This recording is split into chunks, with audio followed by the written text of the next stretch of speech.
Sí, pero es un gusto. Hace mucha investigación, pero usualmente no los promovemos. La idea es aquí invitar a la gente como el doctor Gonzalo para que nos platique como de qué va su investigación. Brevemente, el doctor Gonzalo nos dice que tiene 101 artículos, me imagino que del indexados y demás, ¿no? Son 637 citas, si entendemos eso de citas, que alguien nos referencia o lo referencian. Tipo A es donde no sus amigos lo referencian, sino en otras partes lo referencian, y uno que otro amigo que lo he llegado a referenciar tiene 243. Ha dirigido 43 tesis entre doctorado, maestría y licenciatura.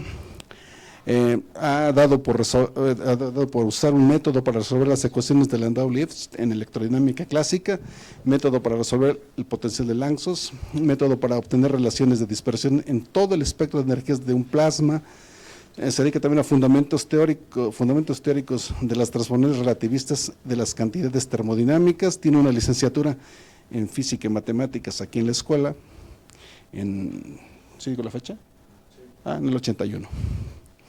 Tiene una maestría en física teórica en UCSD de California en el 83. Tiene un doctorado en ciencias en la UAM Iztapalapa. Es becario, es miembro del Sistema Nacional de Investigadores, es becario del Politécnico y tiene otras tantas cosas que él hace, pero por su modestia solo nos dice eso. Doctor, muchísimas gracias por atender a la invitación y bueno, si me ayuda con el micrófono, somos todos suyos. Muchas gracias, Daniel, por invitarme a esta plática. Quisiera, antes de empezar con la plática, platicar, pero no. Quisiera decir cómo salió esto de las transformaciones de la termodinámica relativista.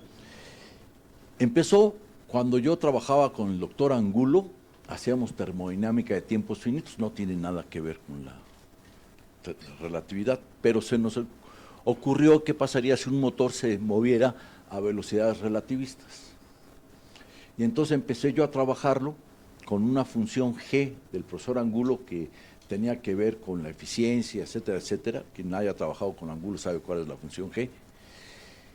Y resultó que encontré unos términos que tenían que ver con los trabajos de Einstein sobre las transformaciones relativistas de las cantidades termodinámicas. Y dije, ajijo. Y entonces demostramos que se podían obtener los mismos resultados que Einstein con el método de tiempos finitos con la función G. Fue muy interesante. De hecho, lo publicamos en Journal of Applied Physics, y ha tenido varias citas, ¿no? Ahora voy a empezar un poquito a platicar de la historia de las transformaciones relativísticas o relativistas de la termodinámica. Y aparte voy a platicar de una teoría, que es la teoría dual de Einstein, donde existe un tiempo propio para todo un sistema dado. O sea, igual que tienes un tiempo propio para una partícula, aquí se define un tiempo propio para todo el sistema de partículas. Y a partir de ahí voy a poder definir lo que es una velocidad y va a estar conectado con esto de las transformaciones relativistas. Nada más que esta teoría es una teoría que elimina todas las teorías de campo que están haciendo. Esta es una teoría de acción a distancia y entonces hemos tenido varios resultados. Tenemos una precesión también de mercurio, pero es un 20% más chiquita, entonces no se vale. Pero ahí va la teoría. Ahí va, estamos trabajando en ella. Y entonces empezamos con la historia de las transformaciones relativistas de la termodinámica. Voy a utilizar esto. Ok. Este trabajo está escrito en inglés, pero ustedes ya están todos muy relacionados con inglés, pero lo voy a explicar. Esto lo empezó por primera vez Einstein y Planck, pero en realidad era Planck el primero que lo hizo. Luego vinieron, cuando murió Einstein, porque Einstein tuvo ciertas dudas, vinieron otros trabajos hechos por un investigador que se llamaba Ott, un alemán, lo hizo, lo envió y se murió, así.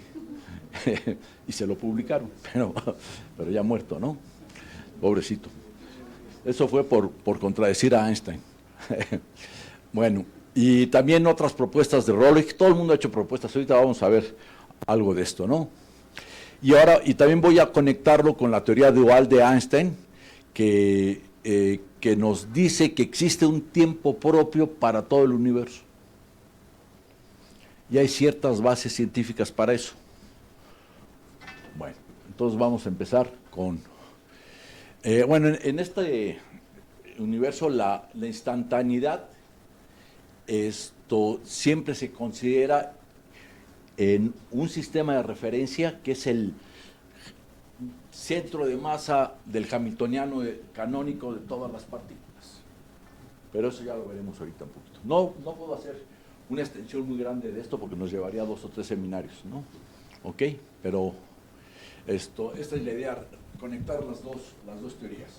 Aquí están los keywords, las palabras notables de este trabajo, es la relatividad, las transformaciones, la termodinámica. El micrófono se me olvida, hermano, es que no estamos entrenados para eso. Sí, las palabras bases son la termodinámica relativista redefinida, las transformaciones de la temperatura relativistas y el tiempo propio que se relaciona con la teoría de dual. ¿Ok? Bueno, entonces, en 1907, Planck, fue primero Planck, antes que Einstein, calculó, dedujo las transformaciones de la temperatura cuando yo me subo a un sistema de referencia que va en movimiento a una velocidad relativista.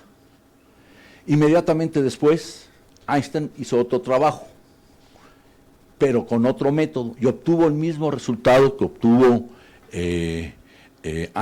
Planck. En particular, ahorita voy a platicar un poco de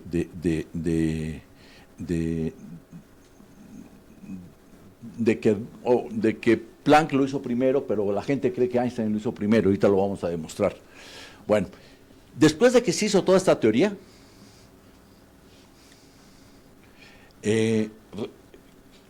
esta parte de acá, todo se podría decir, me salté unas páginas, perdón, sí, es que esto no lo conozco muy bien.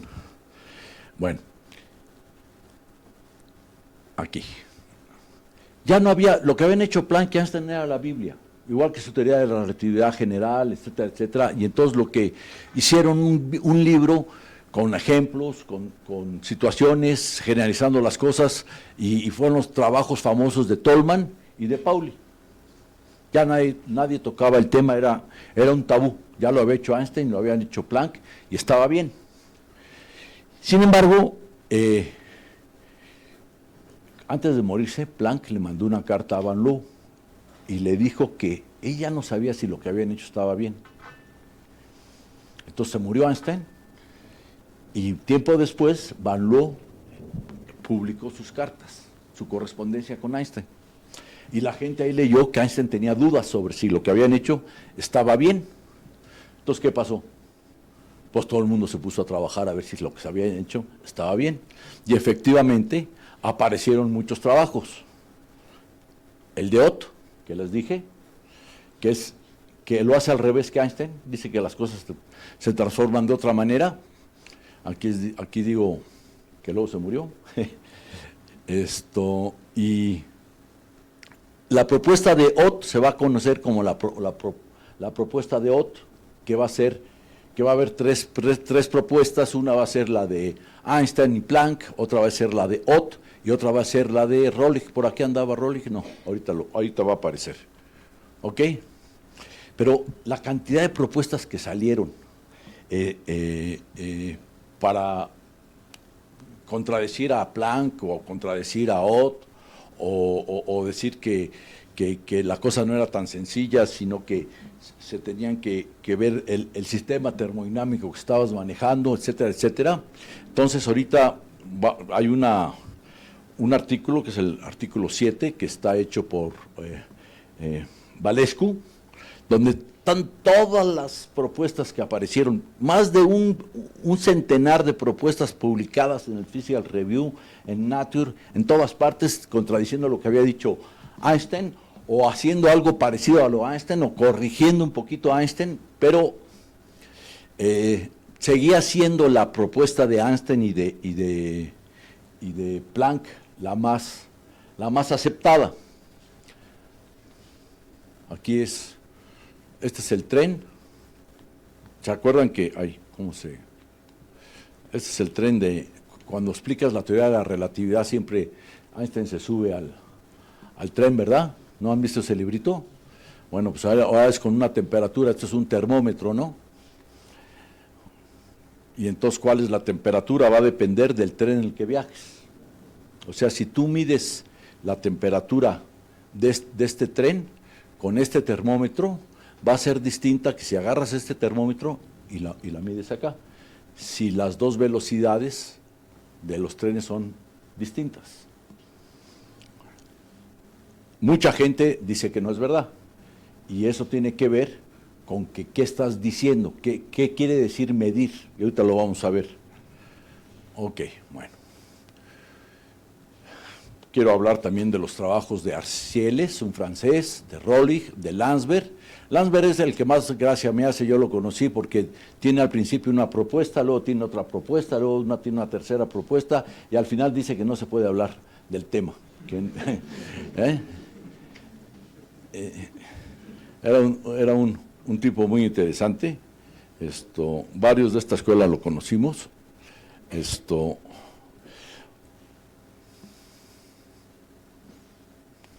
Pero lo más interesante es que Valescu en el 68 presentó un trabajo en el cual dice que no existe un único modelo, que todo se puede resumir a hacer una transformación de las cosas como una especie de gauge transformation, como las que hacen en electrodinámica, ¿no? Según cómo ponen la norma, vale los potenciales, ¿no? Entonces aquí, según cómo escogieras la norma, tendrías las transformaciones, y eso podía ser válido, pero eso dio el pie a entender lo que luego, tiempo después, Nakamura describió con lo que había dicho Fermi. Fermi, desde 1906, ya desde que había puesto la teoría, habías puesto su teoría ¿cómo se llama? Einstein. Fermi ya estaba trabajando en relatividad. Y las ideas de Fermi son las que en realidad explican este modelo de Valescu, en el cual dice que para llegar a cada teoría se tiene que hacer una gauge transformation nada más, pero no explica por qué, si no hace la gauge transformation y ya, pero no da los fundamentos físicos. Ok, bueno. Pero en realidad al principio de este siglo, un físico muy conocido que es Sienetewicz, que hace plasma, termodinámica de no equilibrio, termodinámica de tiempos finitos, hace de todo, decía que la teoría de Planck, Einstein era la mejor, pero que solamente había, de todos los casos que había, solamente se podía rescatar una de Landsberg, o la de Ott, y la de Planck-Einstein, ¿no? Bueno, fíjense, en el trabajo de Valescu, aquí no logré ponerlas todas porque había más para acá, ¿no?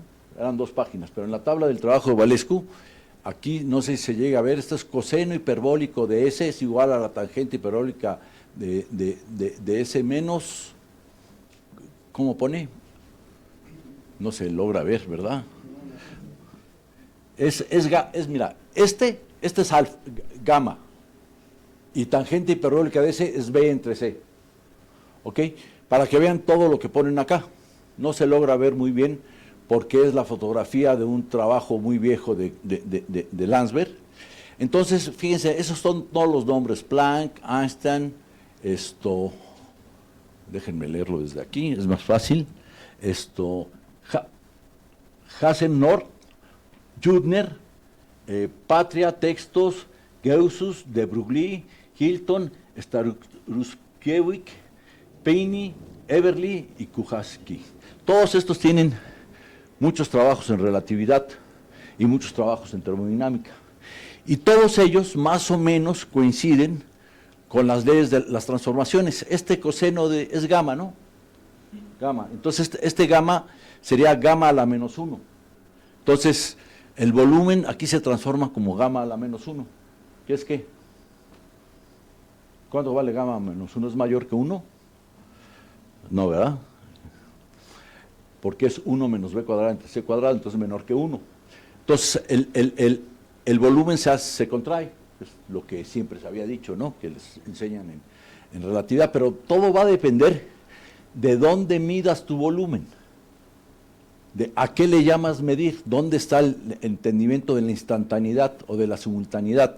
Bueno, fíjense, en estas teorías de acá la presión no se cambia, la entropía siempre es una invariante, aunque si me bajara más teorías para acá, habría teorías donde la entropía cambia. No tiene mucho sentido porque la entropía mide el grado de desarreglo, entonces el grado de desarreglo es lo mismo si estoy en un sistema de referencia o en otro sistema de referencia. Aquí estamos hablando nada más de cambiarme de sistema de referencia inercial, sin gravedad, a otro sistema de referencia inercial sin gravedad. También existen las transformaciones de la temperatura si hay gravedad, pero no voy a hablar de eso, porque si no sería más complicado hoy. Ok, bueno, sale. Aquí es una pena porque, por ejemplo, voy a apuntarlo desde aquí para poderlo leer. Estas son las transformaciones de la energía, según Einstein. Esta es la transformación de el potencial de Helmholtz, la energía libre de Helmholtz, perdón, y esto es como cambia el calor.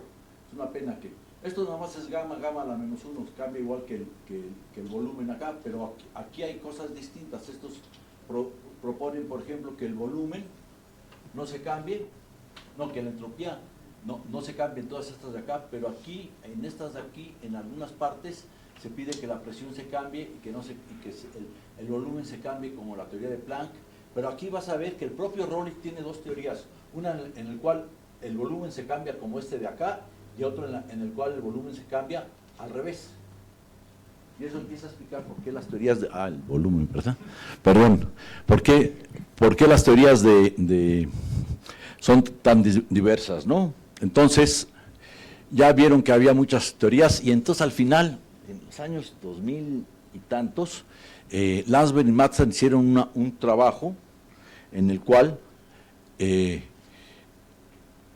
publicaron que si tú calculabas la razón de excitación en el detector de Unruh de Witt, lo que te quedaba era una transformación relativista de la temperatura que no se podía definir. Y entonces les quedó una función muy fea. Creo que por aquí la tengo, ¿eh? No. A ver si aparece por acá. Aquí está. ¿Ok? Les queda esta función de acá y entonces esta es el número de partículas con esta frecuencia, esta temperatura en un sistema que tiene con esta velocidad. Entonces, si tú integras esto en esta frecuencia, les quedaba muy feo, pero yo lo integré todo esto y me salió lo que había dicho Einstein que tenía que salir. O sea, a Landsberg se le olvidó que esto se podía integrar y que lo que tenía sentido es saber cuál era el número de partículas. Yo lo integré y me salió, y el número de partículas exactos, me salió la energía de transformación de Einstein, que se puede escribir de esta manera también, o de esta manera también, y entonces sí tiene sentido tener una transformación de la temperatura. Y esto es, si ves las cosas desde el punto de vista de Einstein, ¿no? O de Planck. Bueno, no, ya me salté todo lo demás. Ok. Andamos por aquí. Ok, sí. No, creo que andaba un poquito antes, ¿no? Ok, aquí ya expliqué lo que pasó y entonces Bueno, esto es lo que acabo de explicar y va a pasar a esto. Y entonces yo al integrarlo en este trabajo, demuestro que sí se puede hablar de una transformación de la temperatura y que la propuesta de Planck y Einstein tiene sentido, pero luego voy a demostrar que la propuesta de Landsberg, la primera propuesta de Landsberg y la segunda propuesta de Landsberg también tenían sentido. La primera propuesta de Landsberg es muy parecida a la de Otto, y la segunda propuesta de Einstein es muy parecida a la de Landsberg, de Valescu, perdón. Ok. Bueno, entonces, se puede resumir, decía Sienkiewicz, que se puede resumir que las temperaturas, que había tres propuestas distintas, es que la temperatura cambia de esta manera, con gamma, pero también le puedo poner aquí un +1, o le puedo poner aquí un 0. Cuando es 0 es que no se cambia nada, ¿no? Esas eran las tres teorías que se manejaban a principios de este siglo. Bueno, ok. Entonces, lo importante es cómo vas a definir tu volumen, a qué le vas a llamar medir, qué es lo que vas a entender por instantaneidad. Eso es lo que nos tenemos que preguntar. Y entonces, cuando te lo preguntas de una manera. Van Kampen escribió un libro donde las cosas se cambiaban como Einstein, ¿no? Pero apareció Otto y le gustó la teoría de Otto y escribió el mismo libro, pero donde todo lo cambió, el gamma a la -1 lo cambió por gamma, nada más, y justificó por qué lo hizo. La realidad es que lo que no sabía que estaba haciendo es que se estaba, ¿cómo se llama?, estaba midiendo en otro sistema de referencia cada vez que cambiaba el gamma, o el exponente del gamma. ¿Ok? Bueno, entonces, ya hablé del detector de Unruh-de Witt, y lo que sí quiero decirles es que cuando calculamos el espectro de energía del fondo de frecuencia, hay siempre hay anisotropías que aparecen en el espacio, pero esas son otras cosas. Pero hay una anisotropía en la frecuencia en general. Se las voy a enseñar aquí aquí. Si tú estás en un sistema en reposo y el cuerpo negro que nos dejó el 2.7 está en reposo, ¿cómo se tendría que ver? Toda la radiación, así, porque no habría ninguna dirección preferencial, ¿estamos de acuerdo? Pero, sin embargo, lo vemos así. Estoy exagerando, esto está exagerado. O sea, aquí hay más temperatura y aquí hay menos temperatura. El rojo es más temperatura y aquí es menos temperatura. Pero se tendría que ver todo igual, 2.7. Cuando vas en esta dirección, ves más temperatura en esta dirección, que en esta dirección se ve menos temperatura. ¿Por qué? Porque el sistema de radiación del 2.7 se está moviendo. No lo estamos viendo desde su sistema en reposo. Hubo unos cuates que calcularon cuál era el sistema en reposo, y resulta que es la estrella esta Hidrao Centauro. Esta estrella que va a 627 kilómetros por segundo en una dirección dada de la Tierra. Ahí si tú haces si haces las mediciones, tomas, vas a encontrar un espectro completamente homogéneo, isotrópico, porque ahí es donde está en reposo el 2.7, la radiación de cuerpo negro de 2.7, el microwave, toda esta palabra que ya conocen, ¿no? 627 kilómetros por segundo no es nada, es como cero con respecto a la velocidad de la luz. Entonces lo que sucede es que si nos regresamos, ¿dónde estaba el dibujito? No, era más para acá. Si nos regresamos, en realidad nosotros no vemos esto no lo vemos. Se ve pero muy, muy ligeramente. Lo que se ve es que hay muchas manchitas que son las anisotropías del espacio, ¿ok? Pero es otro fenómeno. Pero si le quitas las anisotropías, tú tendrías que ver esto, pero un poquitito nada más, o sea, simplemente una parte un poquito más roja y una parte un poquito más amarilla, porque la velocidad es muy chiquita. En realidad nosotros vivimos en el sistema 2.7, porque la velocidad de 637 kilómetros por segundo es nada, no es nada, es como si estuviéramos en reposo con Hidro Centauro para este tipo de cosas. ¿Ok? Entonces por eso la teoría, muchas teorías no se pueden comparar porque las velocidades son muy pequeñitas. Entonces necesitamos conectar esto con fenómenos astrofísicos donde las velocidades sean muy grandes, y hay muy pocos fenómenos donde las velocidades son muy grandes y donde se pueda hablar de equilibrio, porque todo esto que estamos hablando es en equilibrio, porque estamos hablando de termodinámica en equilibrio, se define la temperatura, etcétera, etcétera. Bueno, ok, sale. Aquí una gran discusión, creo que la puse aquí, en Carbondale, en esta discusión, cuando se cumplía el centenario de Einstein, Dirac dijo que debido a que había una anisotropía dipolar en la radiación de fondo, o sea, esta sí la habían detectado, pero se detecta aquí está exagerada, ¿no? Y se dan cuenta que es un dipolo, ¿no? Entonces dijo ya me pasé de página. Ok, sí. Dijo Dirac que podríamos encontrar el sistema de referencia donde no hubiera este dipolo, esta anisotropía dipolar. Y efectivamente era el Hidra Centauro. Si te vas a la estrella Hidra Centauro, no vas a encontrar ninguna anisotropía.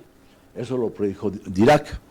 Pero entonces se enojó otro cuate que se llamaba Wigner, y entonces le dijo que eso no podía ser posible porque se rompería las leyes de la gravitación, o sea, de la física en general, donde cualquier sistema de referencia tiene que ser igual, y Dirac le siguió insistiendo que el que existiera un sistema donde la radiación de cuerpo negro estuviera en reposo no tenía nada que ver con esto. Ahí se pelearon mucho tiempo, salió hasta un libro y unas fotografías de Dirac con Weinberg y con Wigner ahí peleándose, y es muy famoso. El profesor Granados tenía el librito, me lo prestó y luego me lo quitó, porque se enojó conmigo.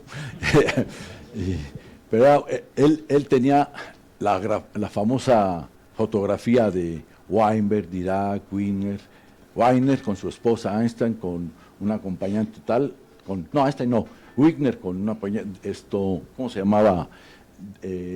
Feynman con y un ilustre desconocido.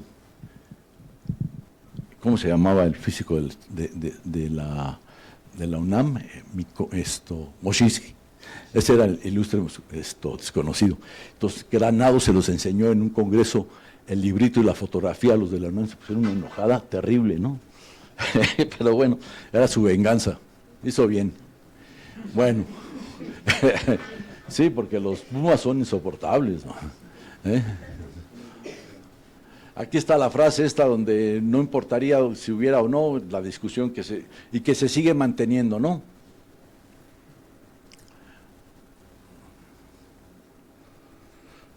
Esto ya lo dije. Ok. Entonces vamos a ver cómo hacemos. Primero voy a platicar de lo que yo llamo la termodinámica relativista redefinida. Y entonces de ahí vamos a ver que se pueden deducir la propuesta de Planck-Einstein. Yo siempre le digo Einstein-Planck porque así me lo enseñaron a decir, pero debe ser Planck-Einstein por lo que les enseñé. Es que no les enseñé, me pasé un librito muy rápido las cosas, pero en realidad ahí había 2 artículos. Me voy a ir a los artículos, déjenme ver cómo irme a la última página y luego regresarme. Uy. Bueno, un momentito nada más, para que vean, porque es muy interesante Entonces se debe decir Planck-Einstein, no se debe decir Einstein-Planck. Ahí están, ¿no? Fíjense, el primer artículo es de 1908 de Planck. Y el segundo artículo es de 1907 de Einstein. Y dices, no sabe contar el profesor, ¿verdad? Pero no. Este artículo se le obligó a Einstein a Planck a publicarlo después de que él había publicado el primer artículo, porque Planck había publicado este mismo artículo en una revista medio chafa, alemana, también había revistas, no le dio mucha importancia a Planck, entonces lo publicó. Entonces Einstein agarró ese artículo, Einstein calculó las cosas de otra manera, y Einstein reconoció en este artículo de aquí que el primero que lo había hecho era Planck, aunque la publicación en la revista importante fue de 1908. Por eso hay que decirle Einstein y Planck, ¿no? Ya me regreso, a ver si no se estropea esto. ¿Cuánto tiempo tenemos más o menos para ir? No, los que aguanten los chavos, ¿no? Sale. Bueno.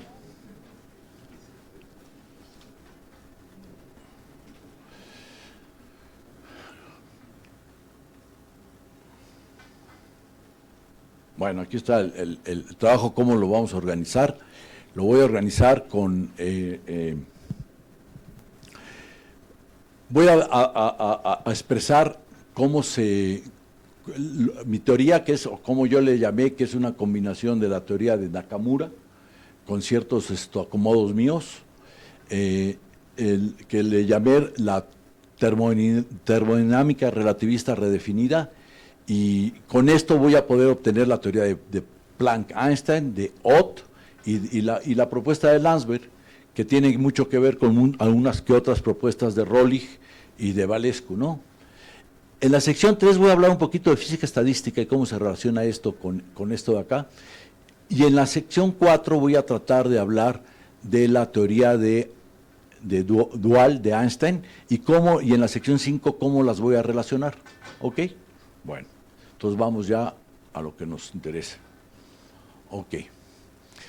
Les contaba de que nuestro amigo Fermi se había dado cuenta desde el principio de la teoría de la relatividad que la suma de cantidades vectoriales no da un vector.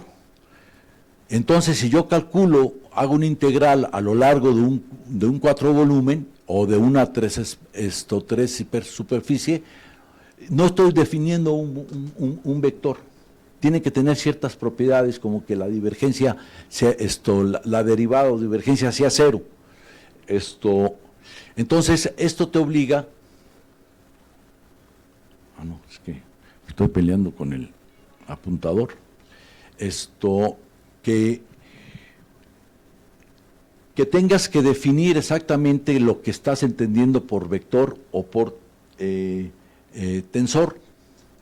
Entonces, cuando yo tengo, por ejemplo, un volumen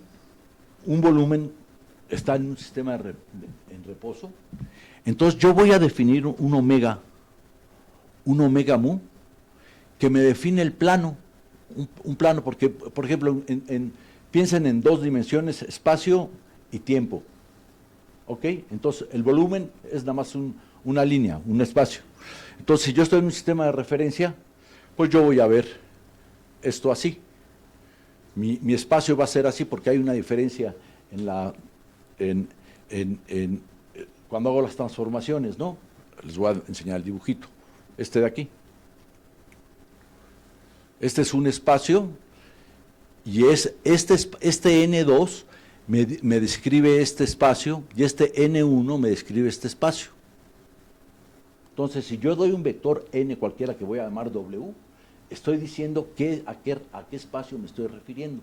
Estoy en relatividad especial, no en relatividad general. ¿Ok? Entonces, doy N1, que es un vector bien definido, me dice qué sistema de referencia estoy pensando. Y aquí en este sistema de referencia, esta línea es instantánea, ¿verdad? Bueno, Aquí esta línea es instantánea en este sistema de referencia donde está escrito por N2. Lo que es instantáneo aquí no es instantáneo acá. ¿Están de acuerdo? Okay. Si tú quieres a través de integrales obtener un vector haciendo sumatorias en todo este punto, tú necesitas a fuerzas que se cumpla esto.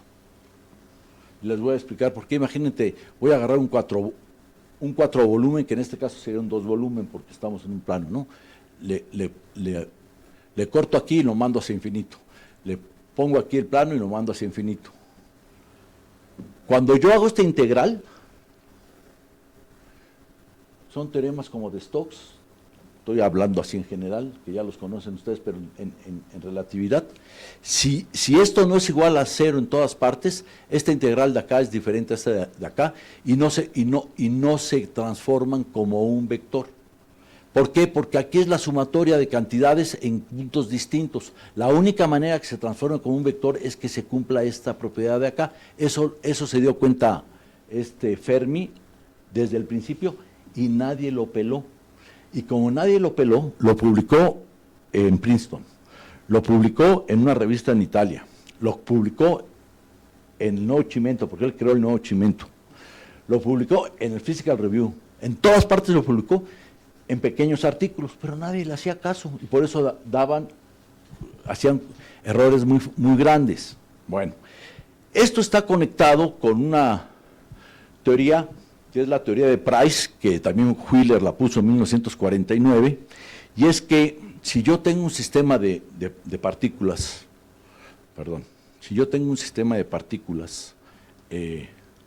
una aquí, otra acá, otra acá, otra acá, otra acá, y yo quiero definir un centro de masa de ese sistema de partículas, vamos a poner, estoy en este sistema de referencia, pum, pongo esta partícula acá y esta partícula acá. ¿Cuál sería su centro de masa? Aquí, ¿verdad? Si fueran más o menos, ¿verdad? Bueno, hago la proyección de esta partícula acá y estaría por aquí, y esta estaría por aquí más o menos, pero su proyección, si esta partícula se empieza a acelerar, o sea, se le pone una interacción interna, no estoy hablando externa, porque si es interna, el centro de masa no cambia, ¿verdad? Pero en relatividad sí. En relatividad, si aquí hay interacción, esto se mueve no como una recta, ¿verdad? Se va a mover algo así. Y esta de aquí que estaba aquí, se va a mover algo así. Entonces, cuando me voy a este sistema de referencia, el centro de masa está por aquí. Ese es el teorema de no interacción, que demostraron Curie y ahorita les voy a decir los nombres de todos, ¿no? Que era un teorema muy, muy apreciado por el doctor Maris, que fue investigador de esta escuela y director, y que algunos de ustedes lo estiman bastante. Y entonces, debido a esto, no se pueden definir las cantidades como uno quiera. Entonces uno se tiene que decir, voy a definir algo, pero lo tengo que referenciar a un sistema de referencia. Entonces, si lo quiero referenciar a este sistema de referencia, tengo que definir qué es lo que define este sistema de referencia. Pues el vector N1 o el vector N2, si estoy en este sistema de referencia. A final de cuentas, va a ser lo que yo llame omega mu. Bueno, ahora yo estoy aquí. Perdón. Yo estoy aquí y pues no tiene por qué ser una línea así tan sencilla, ¿verdad? Horizontal, podría ser una línea así, también vertical. Entonces yo tengo un sistema acá donde voy a definir lo que es instantáneo. Aquí el tiempo, todo este tiempo es instantáneo y le voy a llamar N1 o W, ¿verdad? Y aquí este es otro vector donde yo estoy en un sistema de referencia, en otro sistema de referencia, donde para mí la instantaneidad es distinta, ¿verdad? Entonces yo cuando mida, si yo estoy en este sistema de referencia, pues yo quiero siempre medir en este sistema de referencia, así lo hacemos. Pero en termodinámica a lo mejor no estamos haciendo las cosas bien, porque el termómetro, ¿dónde lo ponemos? ¿Lo ponemos aquí o lo ponemos acá? Y ese es el chiste. El chiste aquí es que vamos a tener que definir los dos sistemas, donde mides la instantaneidad y de donde estás desde donde tú estás. Entonces, voy a definir el volumen, en este caso va a ser el volumen como una cantidad, ahora la voy a poner sin ponerle un carácter vectorial, pero este volumen que yo voy a medir, pues existe un volumen en reposo, en el sistema donde la W estaba en reposo, y la U es la velocidad en el sistema de referencia en el cual yo estoy. Y entonces así, por eso, aquí esto les puede salir en un momento dado, es gamma, ¿verdad? Por eso es gamma a la -1, la contracción. Pero a lo mejor este y este son lo mismo, y te queda 1. ¿Estamos de acuerdo? Pero nosotros no nos podemos quedar nada más con definiciones escalares, le tenemos que poner cosas vectoriales a esto, porque hay cantidades en física estadística y en hidrodinámica relativista donde hay tensores. Entonces todo lo tenemos que medir con tensores y contraer con tensores. Entonces todas las definiciones las tenemos que meter en una parte vectorial o tensorial. Entonces a esto vamos a definir el vector de volumen, que va a ser este. Y por ejemplo, claro, aquí estábamos hablando de 2 dimensiones, pero es un 4 vector, ¿verdad? Cuando estábamos dando los ejemplos, ¿no? Bueno, y la energía, por ejemplo, la energía la voy a definir de esta manera. La energía en el sistema en reposo, y esta va a ser la energía que yo voy a considerar según dónde es la instantaneidad, W la instantaneidad y la velocidad donde yo me sienta. Entonces, aquí está el sistema de referencia donde es la instantaneidad, entonces esta es la WU. Aquí estoy yo en este sistema de referencia que me característica por el vector U. Entonces, si yo quiero definir el tensor de energía, lo voy a hacer de esta manera. Bueno, aparentemente esto no tiene nada que ver con las transformaciones de Planck, pero sí tienen que ver. Ya veremos. Esta es la temperatura, se transforma igual que la energía. Entonces la energía, esta es la primera ley de la termodinámica, este P de V mu va a ser igual a esto, y fíjense, normalmente nada más nos vamos a preocupar del cero, porque él es el que más sentido físico va a tener en termodinámica. Bueno, entonces, en resumen, tenemos que este de aquí se va a transformar como este como este como este, estas 3 las pude haber saltado, pero bueno, eran las mismas ecuaciones, ¿no? Nada más que esta energía de aquí sí va a ser una cantidad termodinámica, en contra de lo que la gente cree, y lo vamos a ver, porque además es la que cumple con la primera ley de la termodinámica. Cuando mu es igual a 0, ustedes se van a dar cuenta que esta es la diferencial de energía, diferencial de calor y la P de B, ¿no? ¿Ok? Bueno, sale. Y el cambio de temperatura va a ser este. Pero fíjense, a esto le llamamos Tmu. Y esto es la temperatura inversa, creo que le llaman. Esto por esta parte de aquí, ¿no? Porque lo voltean, ¿no? Entonces, la beta, hijo, no lo puedo escribir, pero aquí debe haber un... ¿Sí hay? No hay, ¿ah? Sí. ¿Es His normal?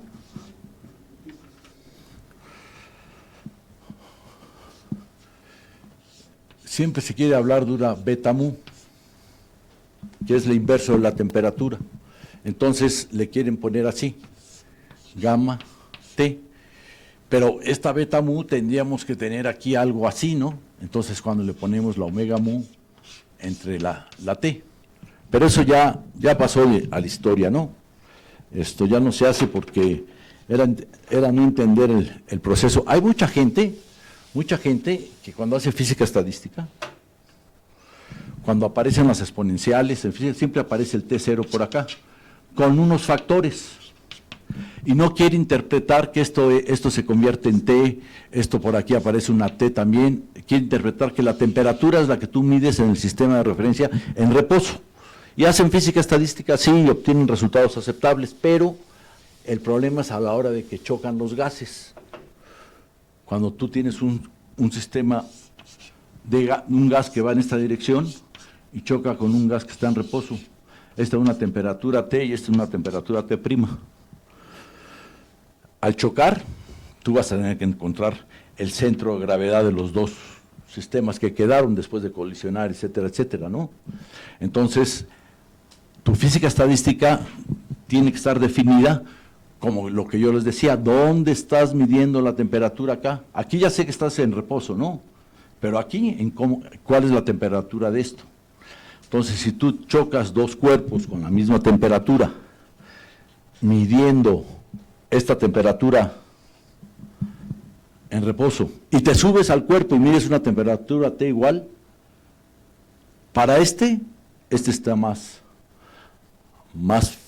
que si pones así, si T se va a transformar, vamos a poner que esto era T0, y esto era T0 adentro del sistema, y tú la mires, entonces T va a ser igual a T0 por gamma a la menos 1, pero gamma a la menos 1 es 1 menos B cuadrada, C cuadrada, esto de T0, ¿verdad?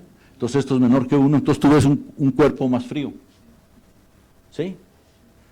Entonces al ver el cuerpo más frío, pues cuando choquen, pues se van a enfriar los dos, pero ¿a qué le dices enfriar? ¿En qué sistema de referencia te vas a poner? ¿Ok?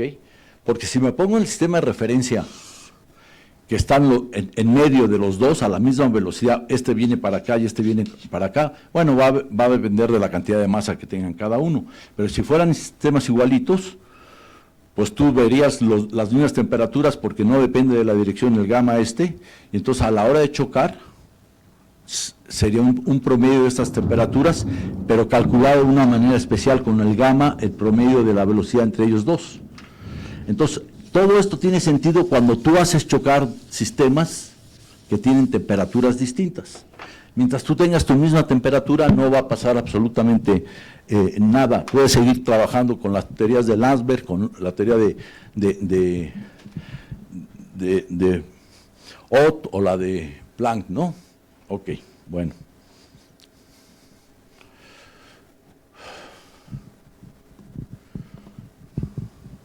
Bueno, este es un término muy especial, porque este término, GEMU, que de alguna manera se parece mucho a lo que Einstein llamaba el término de bulto.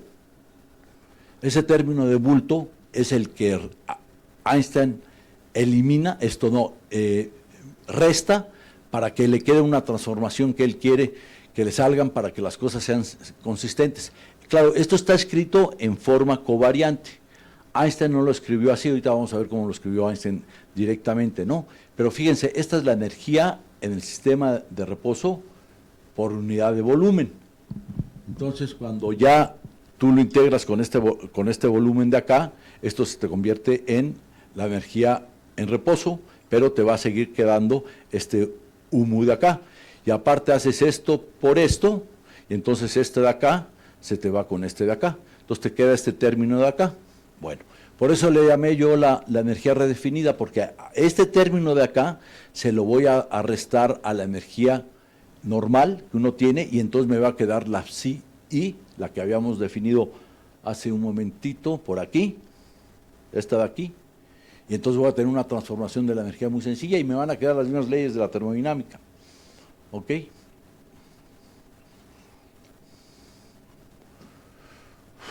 ¿Dónde estaba la GEMU? Me la salté, ¿verdad? Es que se me... A ver. Sí, voy al revés. Ah.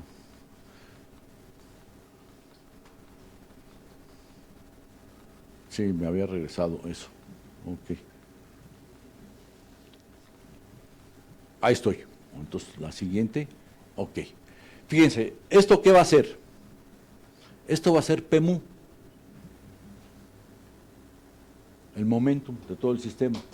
¿Qué va a ser el momentum más la energía hecho como vector? Entonces lo pongo aquí así y le resto esto de acá. Y al hacerlo lo que me queda es esto. exactamente esto.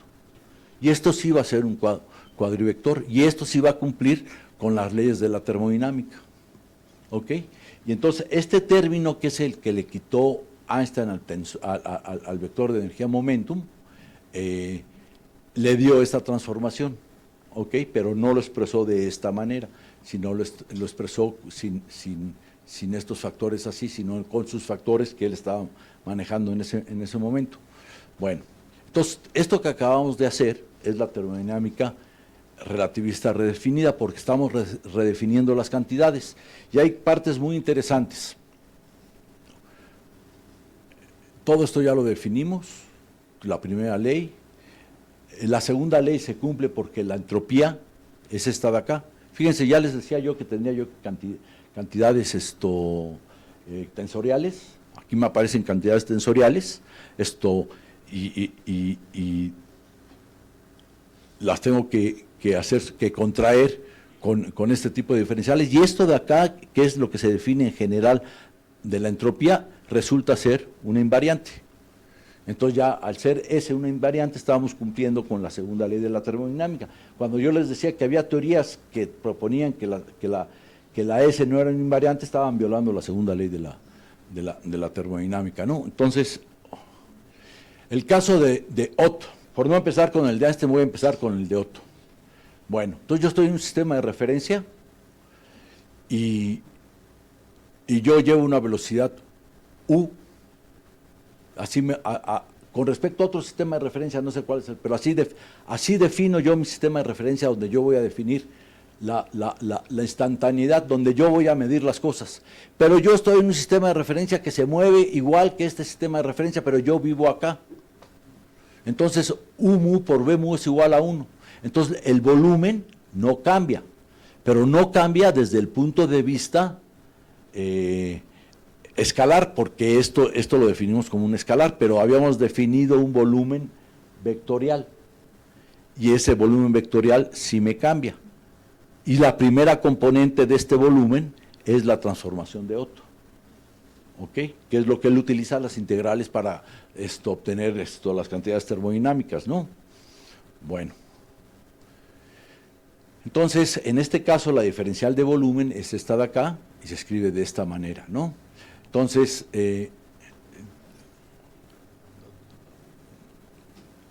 fíjense, cuando yo les hablé del problema de Ott, de Fermi, de que no se podían definir cantidades nada más como porque sí, y que tenías que definir bien las cosas, a veces cuando calculas toda la energía que existe en el espacio debido a una carga electromagnética, una carga eléctrica, te aparece un término 4/3, y entonces ese 4/3 contradice la energía que tendrías que tener. Tendría que salir 3/3, ¿no? 1. Bueno, eso es debido a que hacen cálculos con vectores que no son vectores.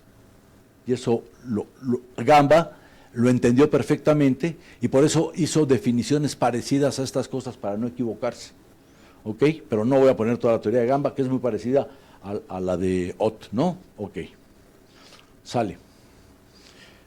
Bueno, fíjense, en esta teoría, este término se anula.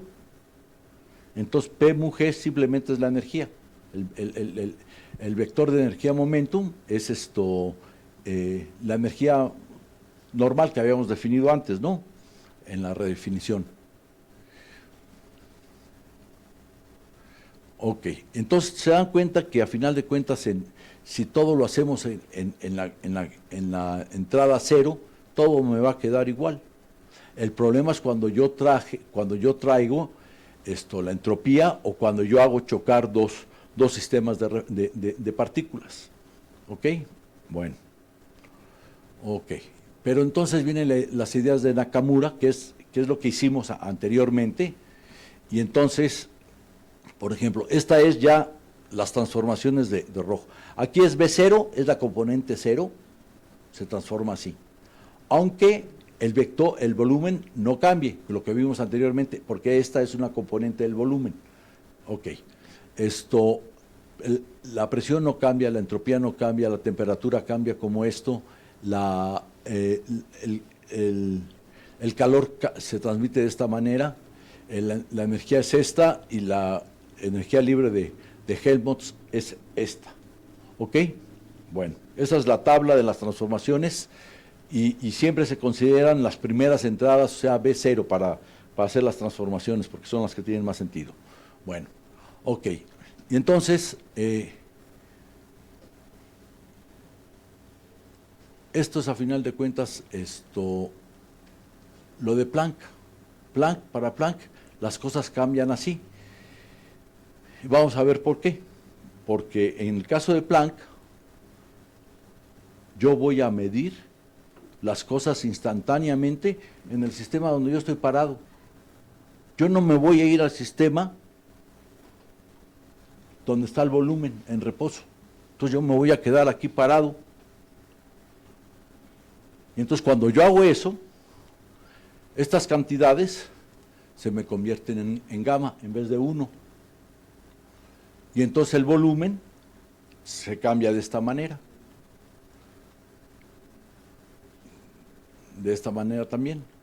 Nada más estoy poniendo el 0, ¿no? Es la única que me interesa, porque es como quedó el W, ¿no? Todo me queda igual. Y esto corresponde exactamente a las transformaciones de Planck y de Einstein. Entonces ya vemos que según donde yo considere la simultaneidad, yo voy a tener las transformaciones distintas, porque la simultaneidad me está diciendo en qué sistema de referencia estoy midiendo las cosas. Entonces, el termómetro en este sistema estaba en el sistema del tren que no se movía, de Einstein. Entonces, el termómetro tendría que tener una relación con el otro sistema. Y ese es el problema. Y normalmente, ¿cuál es la única manera de ver que dos cuerpos tengan la misma temperatura? Pues yo agarro el cuerpo, aquí, y pues mi termómetro es algo que yo me tengo que traer para acá, ¿no? Si lo toco, pues es un relajo, ¿no? Pues ya lo traje a mi sistema de referencia. Entonces yo lo que hago es, hago un cuerpo negro y lo pongo aquí, a la misma temperatura que mi micrófono. Bueno, este cuerpo negro radia. Algo suena por ahí. Sí, no lo puedo. Bueno. Entonces, ese cuerpo negro también yo lo puedo poner aquí cuando en el sistema en reposo. Entonces, cuando yo puedo comparar las dos temperaturas de un cuerpo negro en mi sistema y de un cuerpo negro en el otro sistema. Esa es la manera de definir un termómetro. Bueno. Ok, entonces esto es lo de Planck y Einstein, estas son las transformaciones, así se transforma el volumen, así se transforma la presión, así se transforma la entropía, así se transforma la temperatura, así se transforma el calor, así se transforma la energía y así se transforma la energía libre de Helmholtz. Y hay otras cantidades, ¿no? Y cuando yo tomo la primera entrada como vector, que es la 0, me quedan estas ecuaciones que normalmente se escriben así, ya pensando que esta es la entrada de la 0 de la energía redefinida. ¿Ok? Y tenemos las demás, y esta es la teoría de Landsberg. Landsberg dice, ¿sabes qué? Ustedes se la complican mucho. Yo mido donde está el cuerpo en reposo. Y entonces, él lo hace de otra manera, pero a final de cuentas lo que hace y los resultados que le pasan es que le está midiendo todo en reposo en un sistema que coincide con el sistema en reposo. Por eso es 1, 0 y 1, 0. Y entonces todo le queda igual, ¿no? Uno aquí una coma, parecía que era 1 punto.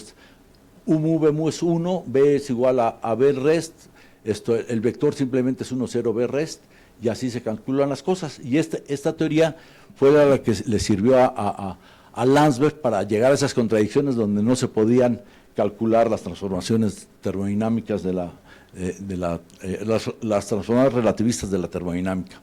Bueno, ok, sale. Entonces ahora vamos a hablar un poquito de física estadística cómo se hace la física estadística cuando estamos cambiando de sistema. Entonces, normalmente tenemos nuestro espacio QP, que es el espacio fase, y aquí tenemos una S, que es cómo se transforma el sistema de referencia. La S, ¿se acuerdan que había puesto tangente hiperbólica de S, que es igual a B entre C? Esta es la S, este es el parámetro. Entonces, así se va a transformar la función voy a tomar agua, perdón.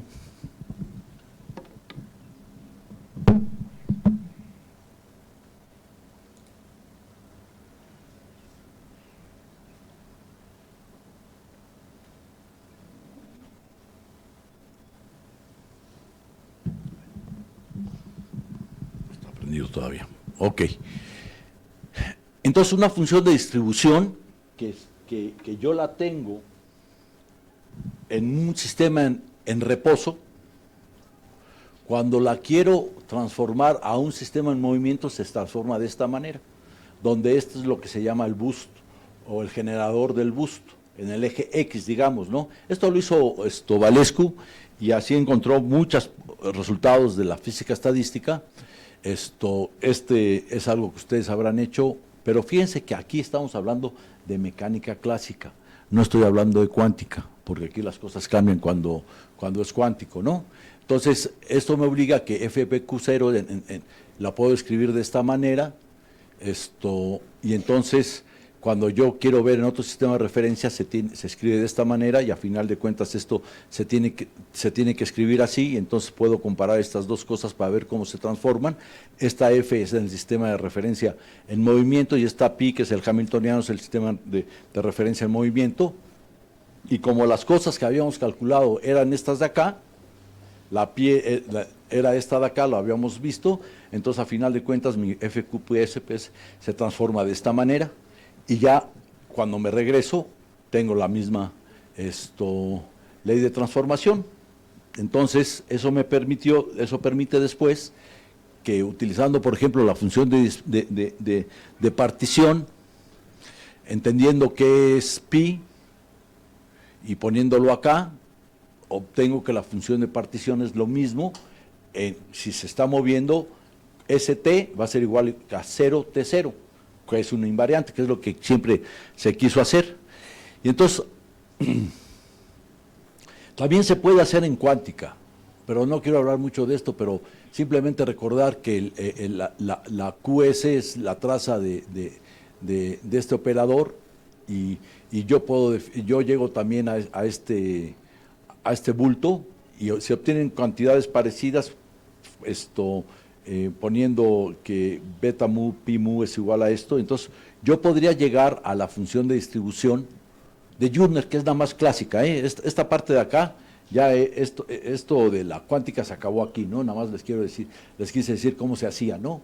Ok, pero si yo regreso a la parte de la propuesta de Planck y de Einstein, entonces escribo esto así, lo escribo bien, esto de aquí lo escribo como es, ok, con las transformaciones de Planck y Einstein, y lo que obtengo es esta distribución, y esta distribución, cuando U es igual a 0, entonces obtengo la función de Jüttner, que es la distribución, como cuando tienes un sistema de partículas como un gas ideal, la distribución siempre es la de Gauss, ¿cómo se llama?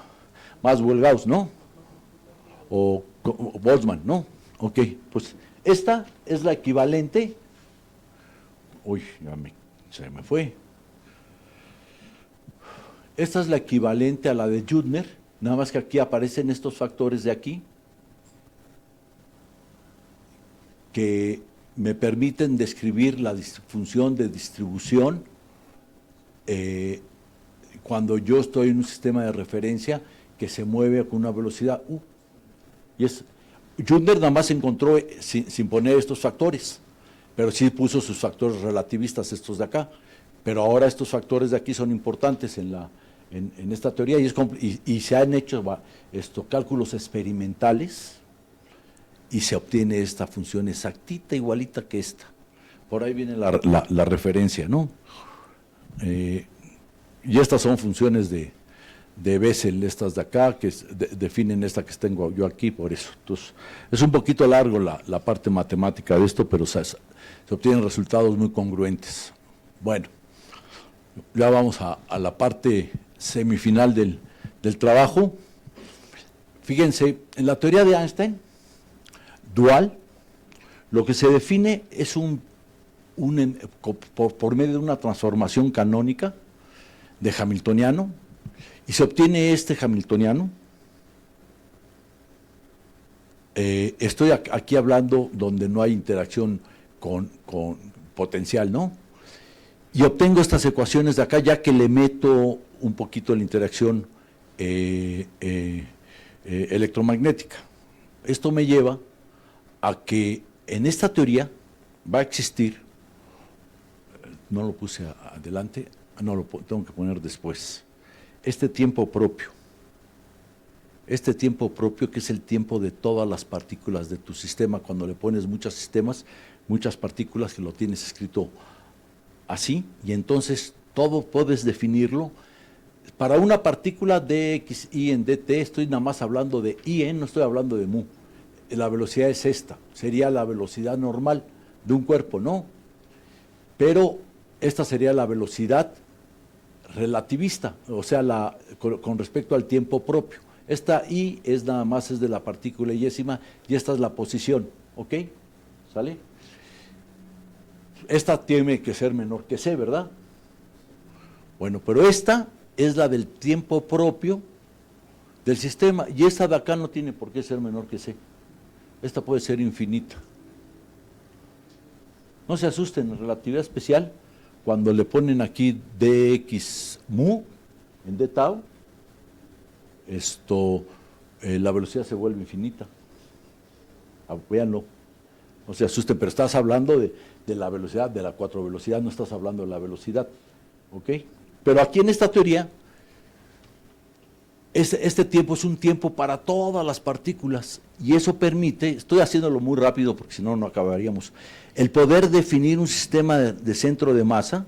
Estas serían el spin, el momentum de las partículas, ese resultado general no lo voy a hacer porque son muchas páginas, pero yo podría definir un sistema de referencia donde el tiempo propio, este tiempo propio de acá, sería el mismo para todas, y casi todas las interacciones serían instantáneas, pero definiendo todo con el tiempo propio, lo cual es una teoría que la gente se sorprende mucho, porque cuando cambias al sistema de referencia con estas cosas, pues obtienes el mismo resultado, nada más que hay una cosa bien distinta.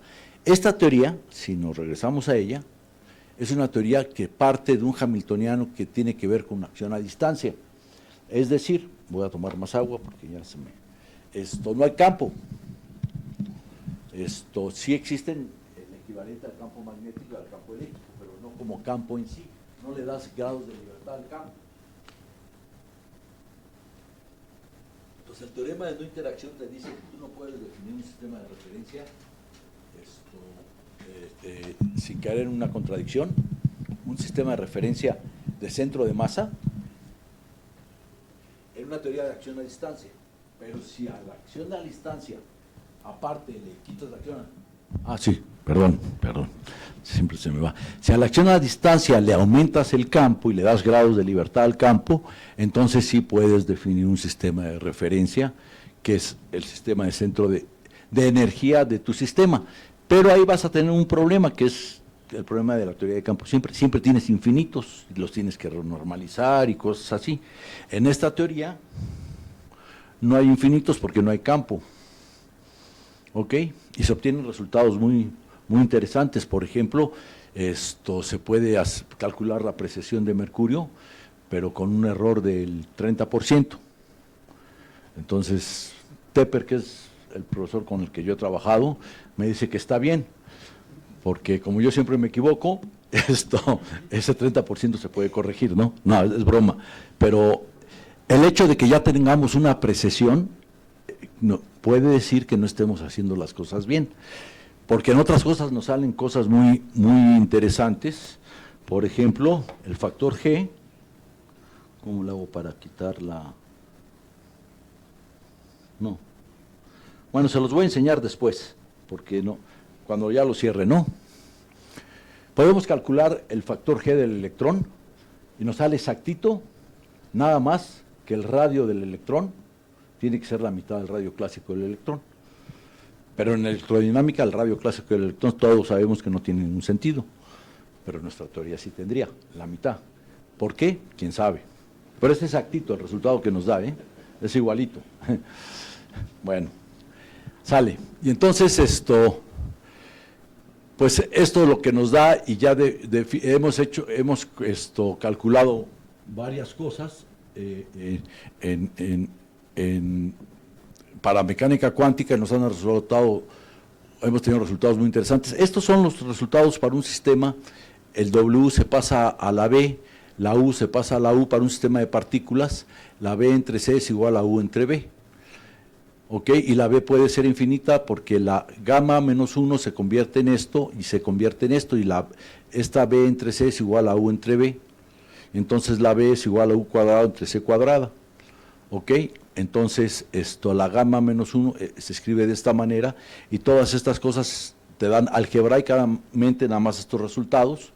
Entonces, si yo ahora voy a utilizar estas teorías en el caso de Rohlig, fíjense, y de Otto, simplemente cambiando las B y las C, me sale este resultado de acá, y entonces todo esto me sale igualito que me salió con Rohlig. O sea, es decir, se me permite hacer todo lo que estaba haciendo yo en la teoría relativista redefinida, con la nomenclatura de la teoría de Einstein, dual de Einstein, me da resultados similares. Y para este sí está, sí, este sería Roth, Ott, Gamba, dual, nada más que yo creo que aquí le tendría que haber quitado se me fue, ¿no? Yo creo que lo tengo que corregir. El Einstein, ¿no? Sí, es que es Einstein dual. Esta es la teoría de Rohlig, Ott, Gamba, que le llamé Rohlig, Ott, y luego le incorporé a Gamba. ¿Se acuerdan que les dije que Gamba era el de los 4/3? Y entonces la meto con la teoría dual de Einstein, entonces me queda esto así. Y se dan cuenta que estas cosas se van a escribir ahora así, de esta manera. Y entonces también lo puedo hacer para la teoría de Planck y de Einstein, y me queda, que era esta de acá. Lo que me queda ahora es esto de aquí. La gamma es B entre C, y entonces las transformaciones me quedan así.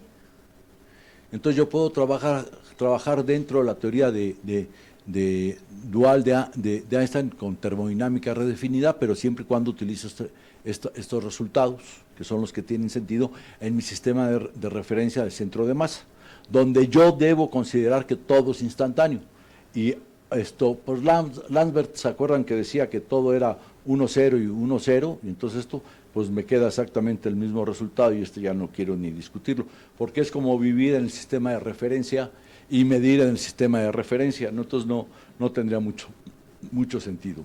Entonces, las conclusiones, puedo decir que sí existe un sistema de referencia donde el centro de masa coincide con la estrella Hidrocentaurio, y ese que habíamos puesto, calculado con todas las partículas del universo, ¿dónde lo habíamos puesto? Era este de aquí, aquí, lo habíamos puesto aquí con todos los spins del universo, todo eso, pues sería Hidrocentaurio, y casi es nuestro sistema de referencia, o sea que la Tierra sí es el centro del universo, casi, ¿no? Casi, aproximadamente, ¿no? Y entonces déjenme ver, ¿qué otra cosa?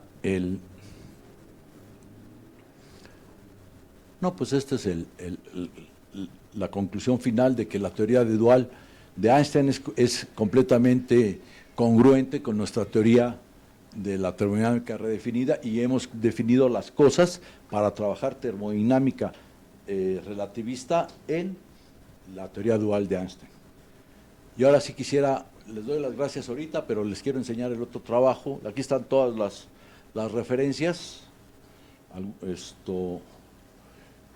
si ven, todas estas son de teorías distintas de Valescu, de Arciel, de Rohlich, de Landsberg, de Sienewitz. Este tipo es bastante moderno, sigue publicando, es bastante joven. Esto es de hace mucho tiempo, de Unruh 1979. Cuando empezaban las teorías de campo bien, nunca puedes dejar de mencionar cosas de Landau, y este es el trabajo en el que yo me inspiré, que me dio la conexión entre Fermi y la teoría termodinámica de las transformaciones de la relatividad, es de Nakamura. Van Kampen, que decía exactamente lo contrario de él mismo, como les dije, según el año, y todas estas, aquí ya no puse lo de lo que hicieron, sí, aquí está el libro donde aparece Muschinsky como ¿cómo se llama? El ilustre desconocido. Esos libros que dejó el doctor Granados, ¿se los donó a la biblioteca? ¿No? Ah, bueno. Sí. Yo doné todos los libros del doctor Marco Antonio Rosales a la biblioteca, pero me costó un trabajo y al final la donación no fue legal, porque casi me pedían que despertara a Marco para que firmara. Híjole, mano. Bueno,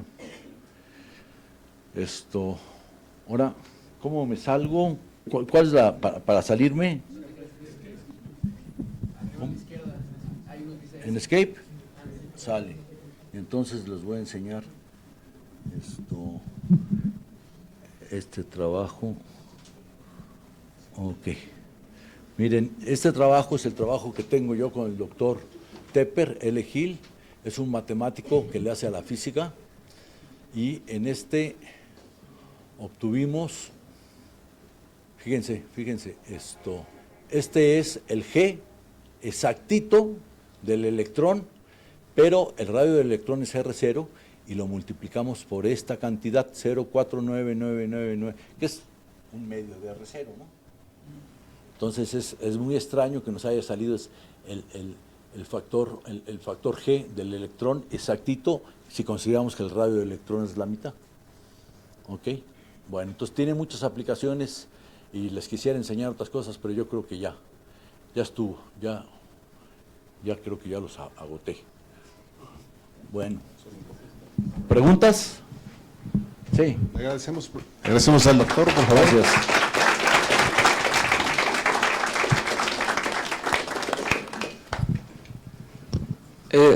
Lo que más o menos me quedó duda, entonces, ¿depende el exponente de la gama directamente de dónde esté el sistema que estás midiendo? Sí. ¿Y ese exponente puede ser -1, 0 o 1? Eso es lo normal dentro de mis tres teorías. ¿Puede ser fraccionario? No. Ok. Aunque algunas teorías lo tienen como fraccionario. ¿Te acuerdas esa tablita amarilla que no se veía, que la corté? Sí. Hay muchos que tienen esto fraccionario. Y esa... Pero no corresponde a ninguna de las teorías de medir aquí o medir allá o medir. O sea, solamente hay tres maneras de medir. La de Planck-Einstein estaba medida desde... Yo estoy aquí. Ajá. Y mi cuerpo está en el sistema que se está moviendo. Ok. Entonces yo estoy midiendo la instantaneidad acá. La de Landsberg, yo estoy aquí, pero toda la instantaneidad la estoy midiendo donde está el sistema de referencia. Y la de Landsberg es que yo estoy aquí y aquí está mi sistema de referencia. Ese sería el gamma a la 0, ¿no? A la 0. Ok. Okay. Gracias. Sale. Hola, doctor. El comentario que hizo al inicio sobre que el universo tiene como un tiempo propio, ¿es eso de dónde surgió? Mi duda es si algunos de estos trabajos de Planck y Einstein y las propuestas que siguieron influyeron en parte. Einstein y Planck no vieron esta parte del teorema de no interacción, y del teorema de no interacción surgió el teorema del tiempo propio, y uno de los primeros que manejó esto fue Wheeler, en 1949. Pero en 1949 Wheeler tenía todas las ideas del mundo, no concretó todas estas nada más de un inicio, y luego la idea la siguió Price, pero Price trabajaba para Dirac. Y como que Price no era muy, ¿cómo se dice?, respetuoso con su profesor. Era medio arrogante. Entonces mandó al demonio a Dirac, porque él sabía más que Dirac. Y publicó el artículo, y esa fue la base bueno, luego te digo de quién, fue la base para lo que sigue. Pero Dirac dijo, no me gana mi estudiante. Dijo, yo lo voy a resolver. Publicó un artículo y dijo, y ahora ya llegué aquí. Y en unos cuantos días voy a publicar el segundo artículo donde se va a demostrar esto. Entonces ya lo estamos esperando. Nunca lo publicó. Pero entonces, después de Price, vino, a ver si encuentro los cuates estos, son 3 en realidad. Uy.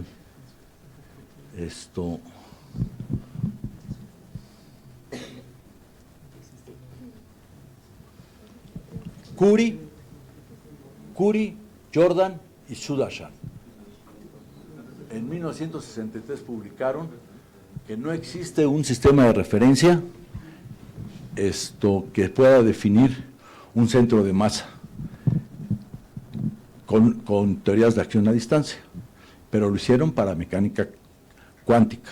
Entonces por eso aparecieron las teorías de campo. Pero las teorías de campo sí se puede hacer, pero aparecen así las divergencias y la gente quita las divergencias, lo cual a algunos no les gusta, sobre todo a los matemáticos. ¿Ok?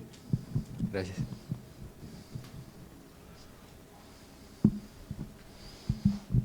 Buenas tardes, doctor. Mi pregunta es acerca de la 4 velocidad, porque menciona que puede ser infinita, pero Sí. ¿por qué? Y esto como no, bueno, también menciona... La ok, 4 velocidad puede ser infinita, pero- porque no es la velocidad. Ok. Pero... ¿por qué puede tomar este valor infinito? ¿Es por la construcción del...? ¿Cómo, Ok. cómo defines la 4 velocidad? Vamos a ponerla, B mu es igual a B0, BI, ¿no? O como le pongan aquí B0 y aquí una B, ¿ok? Pero esta B de acá tiene un factor, gamma, ¿verdad? ¿Sí? Aquí también aquí sería solamente sería gamma, ¿verdad? Entonces, cuando tú pones así, esto es 1 menos u cuadrado entre c cuadrado. Cuando u es igual a c, ¿esto cuánto vale?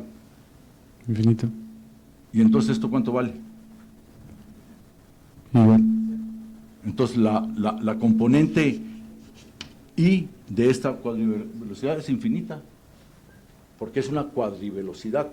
No es la velocidad no puede ser mayor que c, pero cuando u tiende hacia c, esta tiende hacia infinito. Gracias. Entonces, por eso el tiempo propio, porque tú agarras y manejas, divides entre delta i.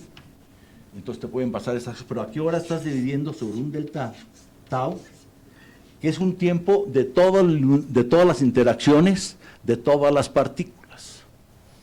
¿Ok? Es un tiempo muy especial.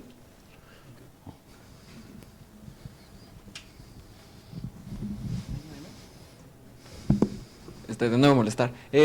Ahorita que tocó esto del tiempo propio, el tiempo propio del sistema, ¿qué relación tiene con el tiempo propio de cada partícula? Pues estuvo aquí en una, vamos para arriba.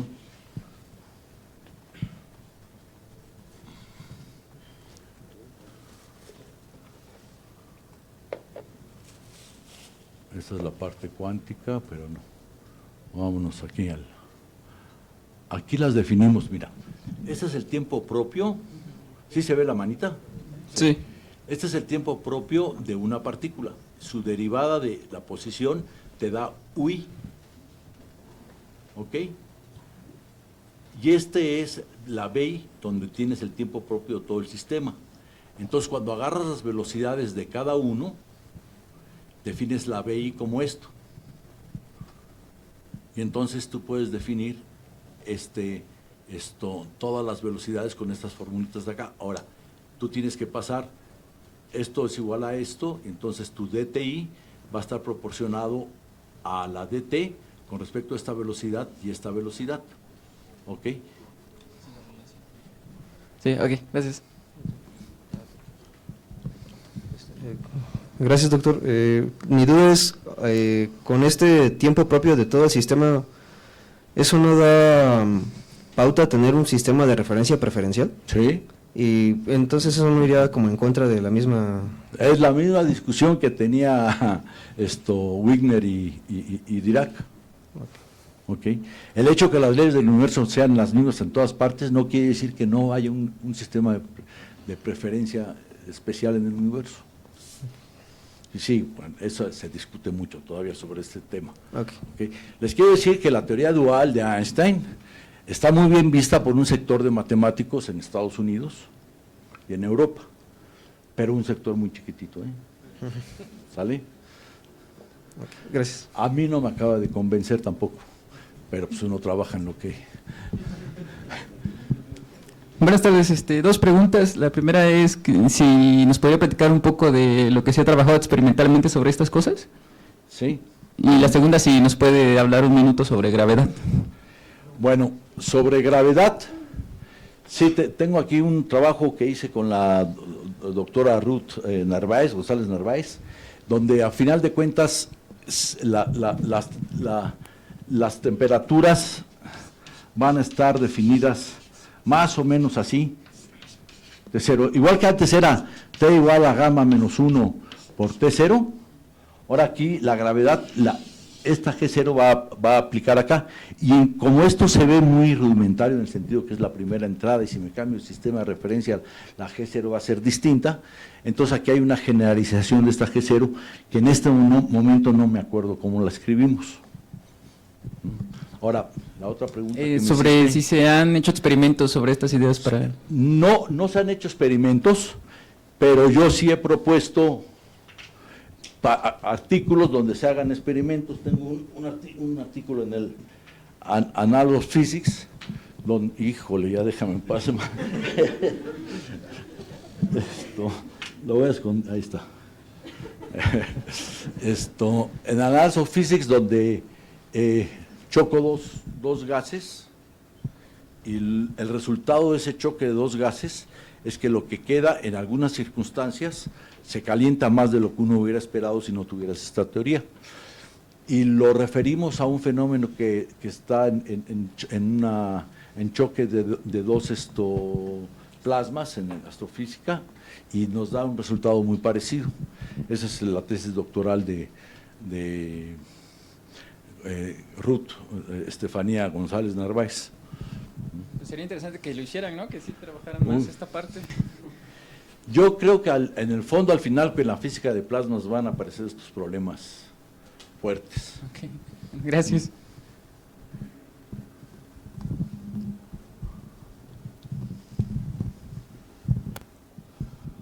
Muchas gracias por la conferencia. Gracias. Tengo una duda con respecto a esa relación de las temperaturas. Sí.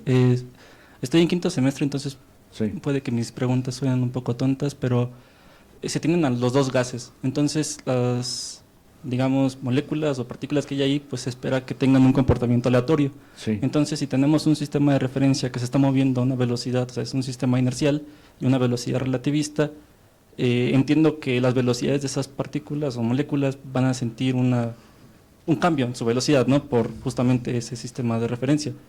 Pero dado que es un movimiento aleatorio, no se equilibraría de tal manera que la suma de las energías, o bueno, la relación que tiene la temperatura con la energía, pues, digamos, se iguale en ambos sistemas, o sea, que T sea igual a T0, porque al final lo que estamos... Esa es una de las teorías que hay de Landsberg, que T es igual a T0 siempre, que la única manera de definir una temperatura es estar en el sistema de referencia en reposo. Esa es la propuesta de Landsberg, pero él mismo dice que encuentra contradicciones. Pero a final de cuentas la propuesta de Landsberg es decir que yo no dejo que un gas que está aquí, a ver, un gas que está aquí así con velocidades aleatorias, que tiene su velocidad promedio de todas las partículas, es cero, ¿verdad? Bueno, cuando yo me muevo en otro sistema de referencia, ese gas se va para allá, ¿verdad? Sí.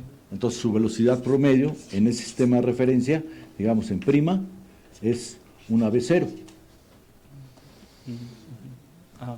Pero lo que yo les mostré de la de Judner, déjenme ver si te da si me aparece la de Judner. Es un poquito arriba, ¿no? Aquí está la de Judner. Quiten la U. Bueno, sí, esta es la U. Esta es la de, fíjense que cómo hay una corrección a la ley de Maxwell-Boltzmann. Maxwell-Boltzmann nada más sería así sin la gamma y con KT, ¿verdad? ¿Ok? Y aquí hay una corrección B.mu. Y esto sí se ha medido experimentalmente, pero en simulación. Y se han hecho experimentos para calcular la distribución de Judner en plasmas muy calientes, pero, híjole, los plasmas muy calientes no son fáciles de medir. Pero la simulación se han hecho muchos. Hay un trabajo, híjole, ya aquí no lo tengo redactado, pero luego si quieres te lo paso, donde se hace toda la simulación y se obtiene la función de Judner. Y la función de Judner cuando te cambias de sistema de referencia. Judner hizo sus cálculos en 1907, O sea, la teoría de la relatividad salió en 1906. En 1907 estaban apenas Planck y Einstein haciendo la teoría de las transformaciones, y Judner ya estaba haciendo su distribución de un sistema relativista. O sea, para que vean que mentes a Judner se le olvidó mucho, pero trae muchas contribuciones a la física. Muchas gracias. No hay de qué. Buenas tardes. Bueno, en la introducción cuando estaba explicando la figura 4, donde había una zona de diferentes temperaturas, mencionó que en ciertos eventos astronómicos se puede llegar a ver este comportamiento. ¿Cuáles serían esos efectos? Esos A ver, eventos. ¿en cuál figura? La número 4, en la introducción. Vámonos. A ver.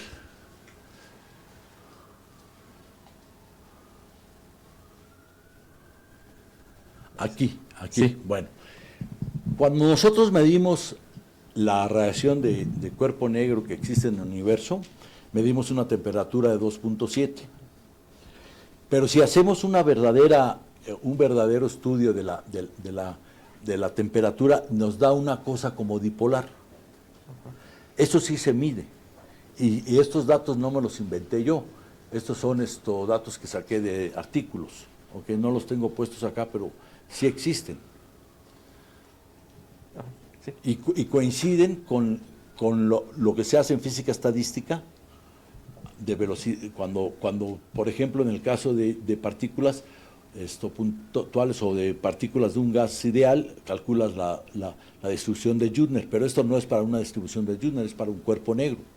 Si haces la transformación del cuerpo negro, te salen estas cosas así. ¿Ok? Si tú estás en un sistema que no está en reposo con ese cuerpo negro. Es decir, tengo la cajita negra, que es todo el universo, y yo me muevo con respecto hacia el universo, entonces me sale esto de aquí. Pero si yo me quedo en hidrosaurio, yo tendría que ver esto. Pero las fotos que a ustedes les enseñan los astrofísicos siempre son como cuadrículas aquí con anisotropías. Pero esas anisotropías son anisotropías del espacio. Pero no les quitan nunca, porque no les interesan a los astrofísicos, esta parte de la radiación. O sea, si tú le quitas todas las anisotropías y ves la radiación cómo se comporta, tienes esto. Sí, gracias. Bueno, agradecemos una vez más al doctor Muchas Rales. gracias.